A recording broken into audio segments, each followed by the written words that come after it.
तो निर्णय करावा.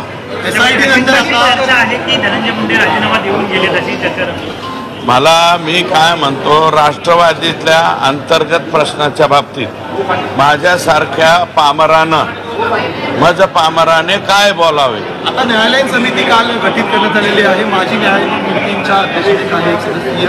तुम्हाला वाटतं आता याच्यातला पास आवळला जातो आणि SIT 100% एखादी जरी त्रुटी पोलीसकडून राहिली तर न्यायालयीन चौकशीमध्ये कसल्याही प्रकारची त्रुटी राहू शकत नाही. म्हणजे या जे कोणी आका बाका काका चाचा मामा हे सगळे जे लोक आहेत याच्यातले ज्यांनी जनतोषला अतिशय निर्दयपणे क्रूरपणे मारलेला आहे ते सगळेच्या सगळे फासावर जाण्यासाठी निश्चितच न्यायालयीन चौकशीची सुद्धा या ठिकाणी फायदा होईल. आदरणीय न्यायालयानं ही चौकशी लवकरात लवकर पूर्ण करावी अशा प्रकारची विनंती आहे.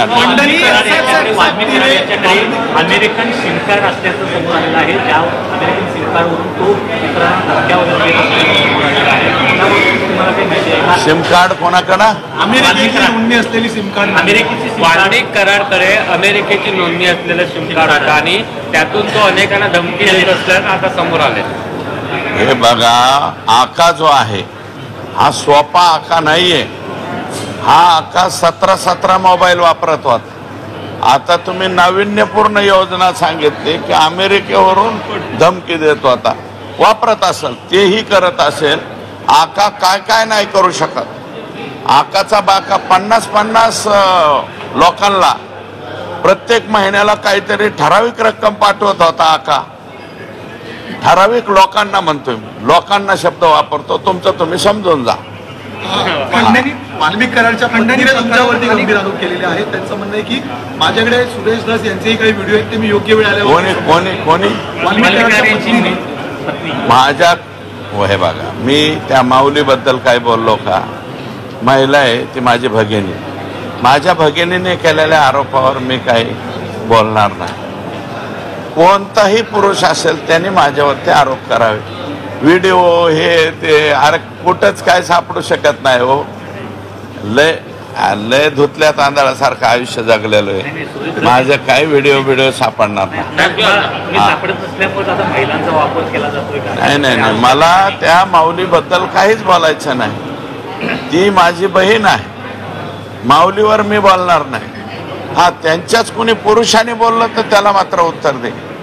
आकाने दिलं तरी हरकत नाही भविष्यामध्ये. पण अशा आरोपांच्या माध्यमातून समाजाची ढाल बनवून समाजाचे अनेक कार्यकर्ते हे काही नाही. समाजाचे कार्यकर्ते वगैरे नाही.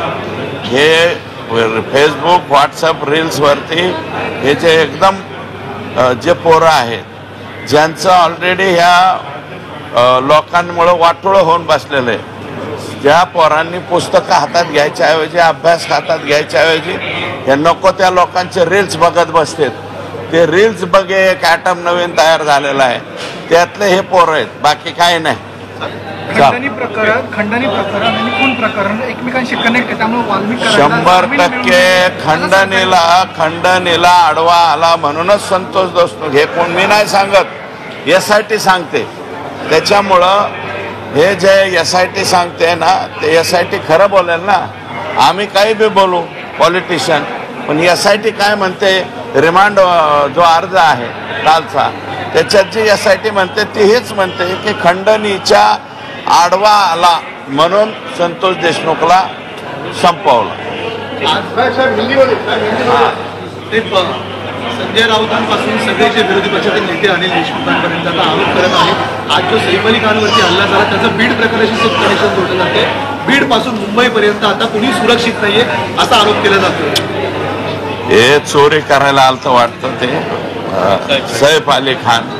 काय तुम्ही हिरोईनला तुम्हीच जास्त डिमांड देता. आमच्या इकडे काय एवढं नाही.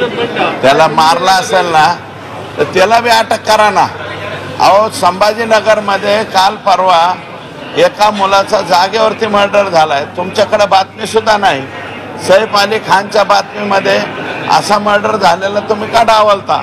त्याला बी जरा हे द्या ना प्रसिद्धी. कॉलेजच्या पोराचं झालं.